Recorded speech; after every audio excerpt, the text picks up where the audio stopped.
Hello, and thank you for exploring Lakehead International's videos. My name is Jordan, and I am the International New and Social Media Officer.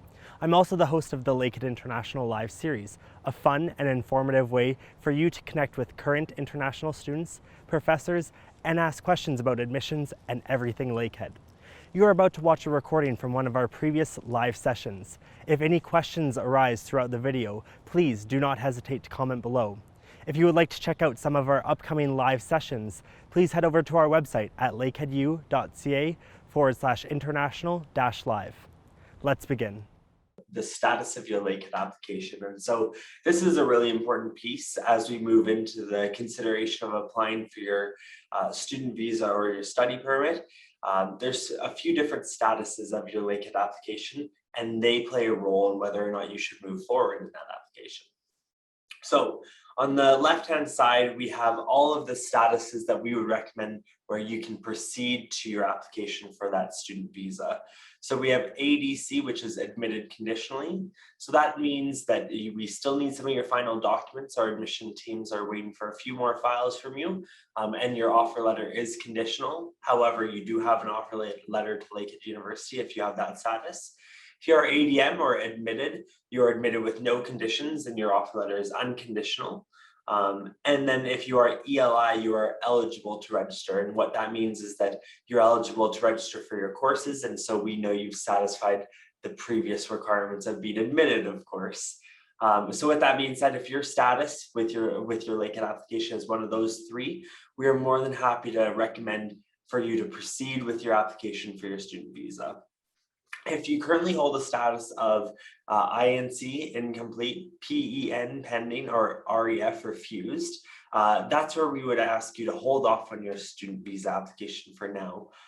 If you're incomplete, it means that your application is incomplete and we need more info. So whether it's submitting transcripts, submitting additional documents, there might be other material that is required as a part of the application. Our admissions teams will communicate all of that throughout the process.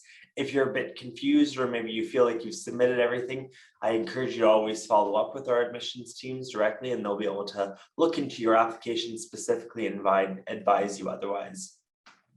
If your application is pending, it typically means your application is complete, but a decision has not yet been reached. Many students may be in that stage right now where they've already applied, but as offers go out on a rolling basis, they could be pending because they haven't been reviewed or they're going to be reviewed in the next applicant grouping. And so with that being said, please be patient. If you do have any questions, though, again, you can follow up directly with our admissions teams. And of course, if you have been refused an offer at Lakehead University, what we would encourage you to do is if they provide you an alternative, so a different program you could apply for, maybe they would like you to do a year at Lakehead in a preparatory program and then join your academic program. There's a few different options there. I encourage you to connect with our international recruitment advisors, though, and they'd be happy to help you and advise you on what the best route is moving forward. And so with that being said, for those of you who have received an offer, congratulations. We're really excited to be welcoming so many new students this upcoming spring semester, which is starting right now. And then of course, we'll also be welcoming a massive cohort in the fall of 2021. And so congratulations if you have received an offer, and we'll chat next about where we go with that and what the next stages are.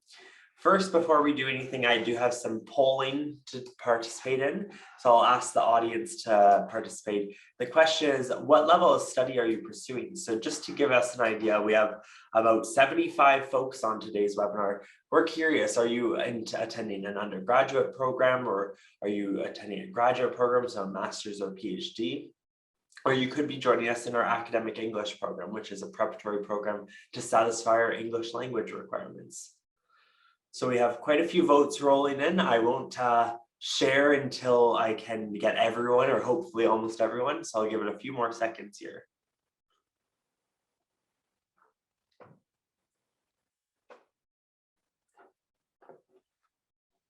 Awesome. So I will wrap that up at 56 out of 73. I'll share the results. We do have a slightly stronger attendance in our graduate program, so master's and PhD, but I think it's still a good balance. So there's 24 undergrads, joining us, or potential undergrads, and 32 potential graduate students on today's session. So thank you again for joining us. And with that being said, that gives us a good idea of how we can chat about today's session further. And so I'll pass it over to Jen, who's actually gonna introduce the next steps of the whole process. So once you've received that offer letter and you're ready to apply for your student visa, Jen will talk about the next steps. Thanks, Jordan. So yes, this is a great segue into it. I'm going to cover the following topics here. Applying for the study permit outside of Canada. And of course, IRCC does encourage you to apply online in every means possible. You must create an IRCC account to do this, gather some documents, and then we'll talk about the entry requirements.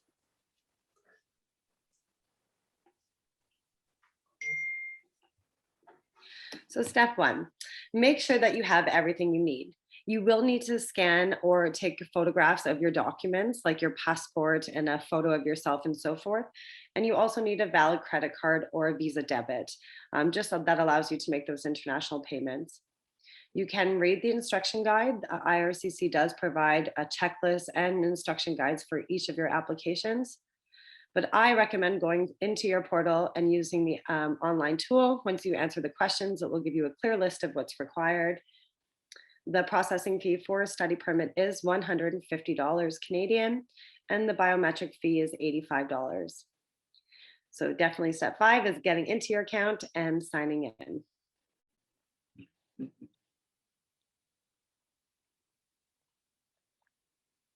So to make an IRCC account, there are 2 ways you can do this. You can register with the GC key, or you can use what's called the partner sign-in. The partner sign-in is using your Canadian bank login, so the same as your online banking. And since most of you are outside of Canada, you will be using the GC key.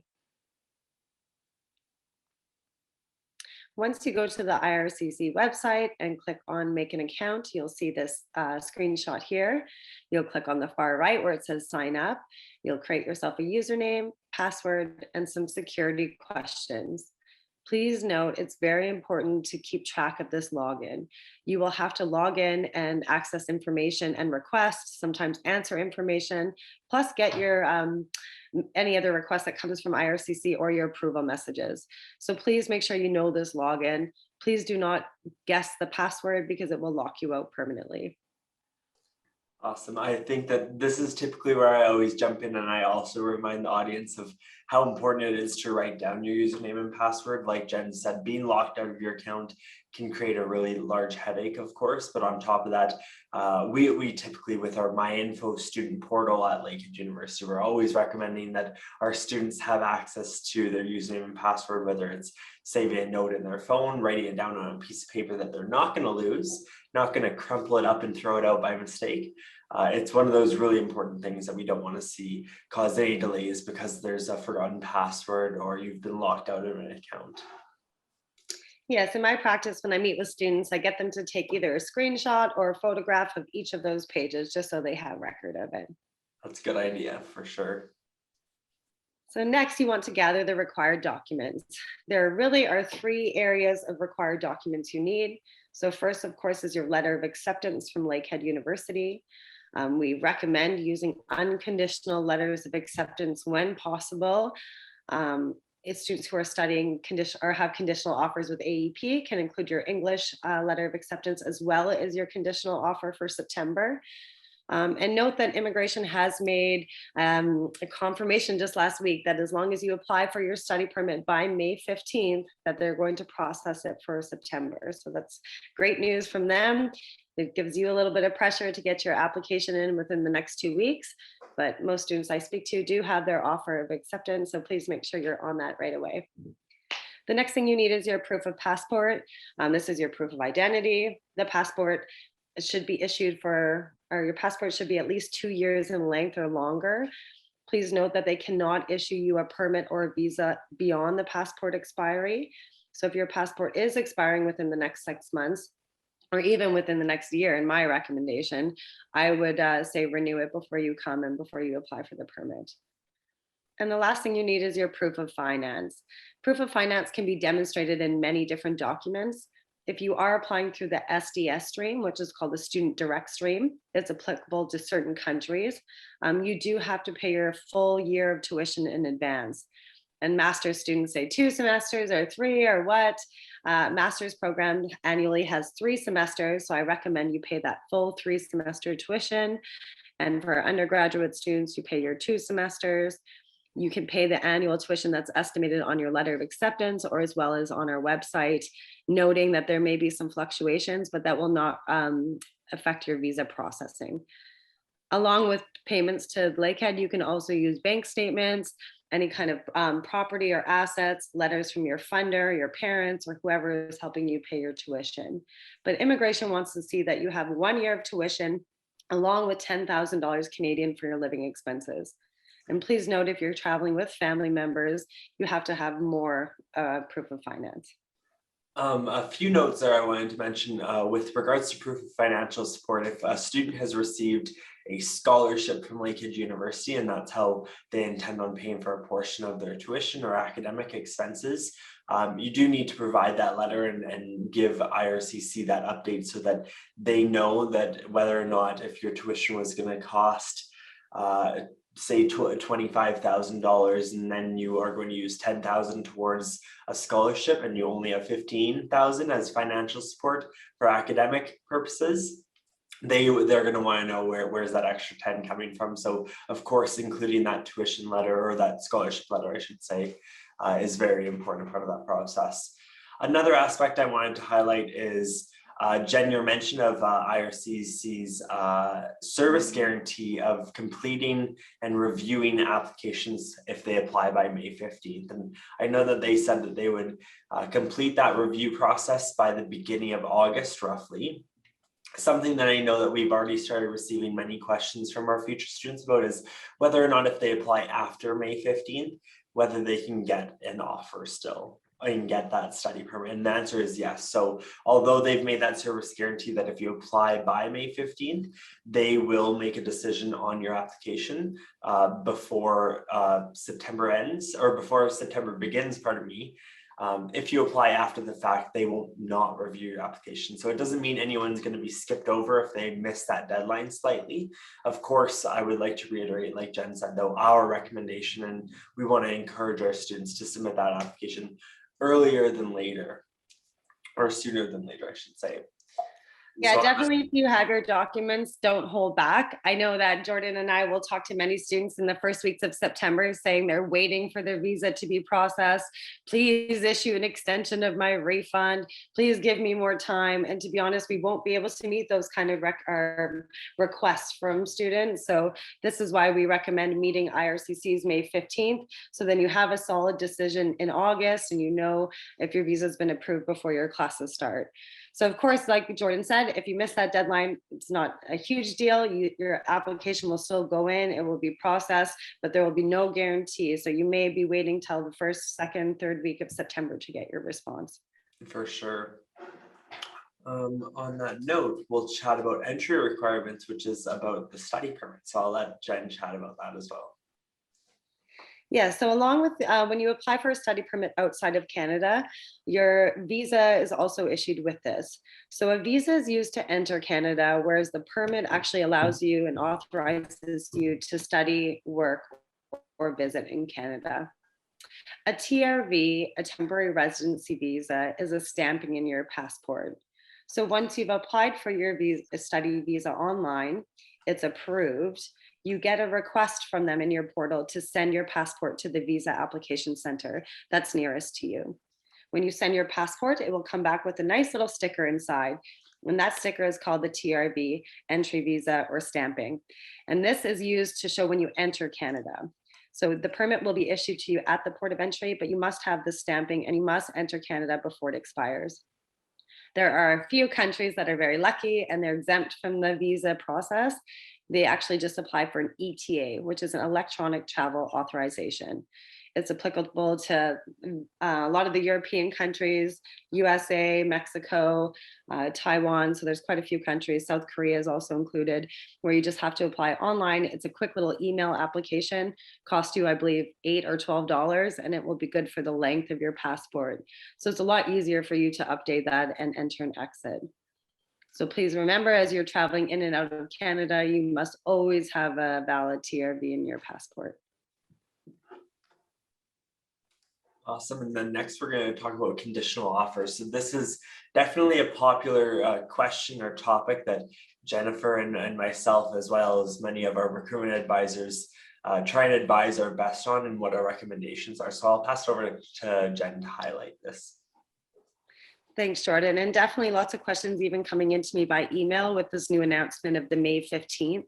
So I know students are stressed about getting their application in and meeting that deadline. Of course, if you're using an incomplete application, immigration also does not confirm that they will be able to process your file. So when they say the May 15th date, that means uploading everything that you need as need be. So of course, we want you to meet that deadline of May 15th. So use your conditional offer if you do have that, if you're not going to meet your conditions within the next week or so. Always add a letter of explanation to immigration explaining that your conditions. So either you're waiting for your IELTS test to be done or the results to be released, or you're finishing your last semester in high school and you can show your proof that you're registered at high school in your home country, and when you will meet that conditional deadline. And then once you meet your conditions and you have your unconditional offer, it's very important to send IRCC an update. And we use the IRCC web form to do this. Once any application is in progress, you can't upload any more documents in your file. So you go through the web form and you would say, now I've met my conditions, please see my unconditional letter accepted or attached here. In my experience, obviously, we always recommend using unconditional offers, but with long processing times, immigration is more understanding. So we definitely recommend getting that application in as soon as possible. If you do use a conditional offer, sometimes they'll issue you a shorter work permit, or maybe you'll have a shorter study permit, or a study permit with conditions not allowing you to work. So again, once you meet your conditions, you're registered full-time in post-secondary, you'd meet with me to have an amendment or to change your study permit conditions. Awesome. So next we're going to chat about biometrics. So this is another important process in coming to Canada, and something that we collect as of many years ago now. So I'll let Jen touch on this and sort of describe the process, or also explain some of the ways that this wouldn't be required because you've already done it. Yeah, so biometrics is collected for almost all countries and visitors or people applying to come to Canada. It is collected once every 10 years. So if you've already came to Canada or applied previously and done the biometric collection, you can say yes in your questionnaire and you won't be required to do it again. Many of you will be first-time applicants, so you will say no, and you will see an $85 charge come within your application. Once you apply for your visa, within a few weeks, you will receive a request to go complete your biometrics. I will recognize that during COVID, this has been quite the struggle. We know many countries are actually going back into lockdown, so it may be difficult to collect things like biometrics and medicals. So please be patient. You can always look up the visa application center that's near you, but you likely will already know this, as some students actually go in hand to submit their passport and so forth. So again, you'll wait for that collection notice to come. They'll book you a biometric appointment. Once you go to the visa office and give your biometrics, they automatically will update your account. And there's no need to keep record of this. Immigration will know that you've had your biometrics done and will be automatically done for the next 10 years, or covered. Awesome. So next we'll chat about medical exams, another important aspect of the application. So I'll pass it over to Jen to highlight this. Yes, so another area is medical exams. Again, with lockdowns, it can be a little difficult to access a panel physician in some countries. But medical exams are requested depending on the country that you're from and the program that you're studying. Some people know that a medical is required. For example, most people know in India, you're going to need the medical, so they can do it upfront. If you do your medical upfront, you will get a receipt from the doctor, or sometimes you actually get your IMM form back from them. So please keep a copy of this. And when it asks the question in your questionnaire, you'll say yes and upload a copy of your medical exam. If you don't have a medical exam, you can say no, and it will likely allow you to process your application, and immigration will send you a request for medical. Anytime they send you a request to do something, they normally will give you 30 days, but because of COVID right now, the medical exams and biometrics, they give applicants up to 90 days to complete the step. But please note that they cannot approve your visa until that step is complete. So another important aspect when applying, of course, is with regards to your program end date. So this is our recommendation with regards to when you need to list on when your program end date is, and then it will influence, of course, your study permit application and the date listed on there. So I'll pass it over to Jen to highlight our recommendations based on your degree type. Yeah, so this question comes up to me quite often. So please just note that our offer letters don't technically give you that exact end date. So you have to do a little bit of math yourself. So just know our one-year master's programs, normally programs will end in April. So it's kind of confusing to immigration. So please make sure you put that August end date, or if you're starting the winter, you put December, just so that your study permit does not need to be extended. It does save you $150 in the future. For two-year master's students, keep that same August end date, but you're going to obviously add 2 years. For undergraduate students, the programs will end usually in April, so you'll just add your 4 years and use the April end date. When you put your end date in, immigration usually automatically gives you 60 more days. So say your program ends in August, you likely will get a study permit and visa till about November. They do recognize it takes some time to prepare for your postgraduate work permit application. So then once you are studying, for those students who are familiar with our cooperative education program or doing internships, but also if they're interested in studying and working at the same time, there's a few different options or requirements. Specifically though, with regards to cooperative education, if you are doing a placement within your program, you will need an additional study permit, or work permit, I should say. And so I'll let Jen chat about the requirements of that. Definitely. So co-op is a work that's part of your studies. You actually are registering and paying tuition to Lakehead to complete these work terms. And there usually can be paid positions and are included specifically within certain disciplines at Lakehead.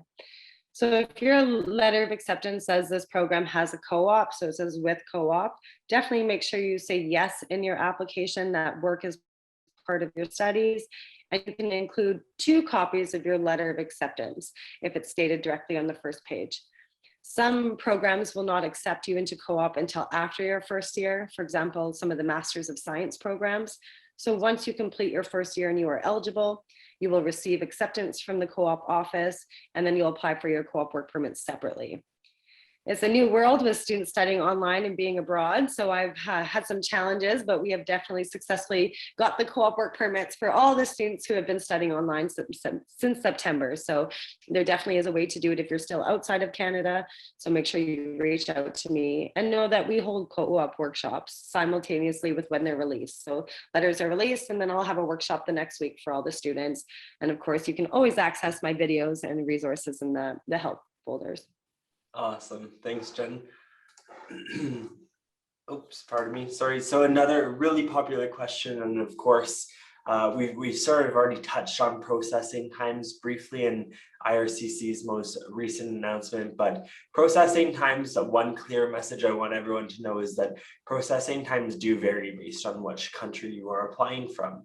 And so that's important to note, because if you hear of a friend or if you see online that processing times, for example, in Brazil are 13 weeks right now, it's very important that you double check or you verify what the processing times are in your own country. And so we've seen extended periods in other countries. We know right now that in India and in China, the processing times are slightly longer than 13 weeks to my knowledge. That could have changed, of course, since I last looked, but also, as we mentioned, with that service guarantee by IRCC, If you do apply by May 15th, you will have a decision on your application by the beginning of August. So I'll let Jen chat a bit more about this and sort of her recommendations also. Yeah, it's interesting to see with the announcement last week, if you look up, you're applying for a study permit outside of Canada, it doesn't even allow you to select a country anymore. It just tells you 15 weeks. It's their new 15-week rule. So please note, we already know some countries will process faster than that, but I think that just goes hand in hand with their May 15th to their August announcement. So they're just covering all bases there and trying to keep it quite broad. We know that many requests are going into IRCC. I have students from last September who are still waiting and sending multiple emails every day to the visa centers for a response. So they are bombarded and they are backed up. So I think that they're trying to just do a blanket 15-week for all countries. And I definitely hope that they're going to get through all these applications. But I did share the link inside the chat, so please just keep that for future reference. I anticipate they will start to show more of the country-specific time processing soon. Awesome, thanks, Jen. So I know that we already touched on this also sort of at the beginning when we talked about our recommendations and having that one of the 3 documents is your passport when applying. So I'll let Jen chat a bit more about passport expiries and what our recommendations are. Yeah, I think I jumped the gun last time about passport expiry too. I just get so excited, I guess, about it. I want to talk. Okay. So yes, passport expiry. So just so you know, if you're in Canada and you have to renew your passport, you likely have to travel to your embassy and pay fees for processing. Sometimes it can cost students up to like $500 to $1,000 if they have to spend a night in Toronto or Ottawa. To add to things, the pandemic has made it even harder for us to travel outside of the community. And we've also seen a lot of embassies be closed. So definitely recommend checking into your passport expiry before you come. If the passport's going to expire within the next 2 years, you may want to look at renewing it in your home country. It's probably a lot less expensive and easier for you to do that there. So definitely just you can look into that way. But if you do come to Canada and have to renew your passport, feel free to connect with me. Your embassy is likely in Ottawa, and I can help you start the process that way. Awesome. And then this actually is coupled with a polling question. So while maybe Jen, you chat about this, I'll launch the next poll for our students to participate in. For sure. So we always like to see how many people are coming and planning to bring family members with them. And of course, immigration loves to keep family together. IRCC believes that families should stay together. So dependent children and spouse of the student are eligible to come to Canada while you study. Of course, as I spoke about earlier, the proof of finance is a little bit higher when you bring family members. You have to have an additional 4,000 to 5,000 Canadian per family member that you bring. However, they are eligible. Your spouse could have an open work permit. Your children can also study at the elementary level or high school level at no extra cost to you. So it's kind of cool that your spouse can have that open work permit. You may even be able to gain some work experience while you're studying and help you qualify for different immigration pathways for PR.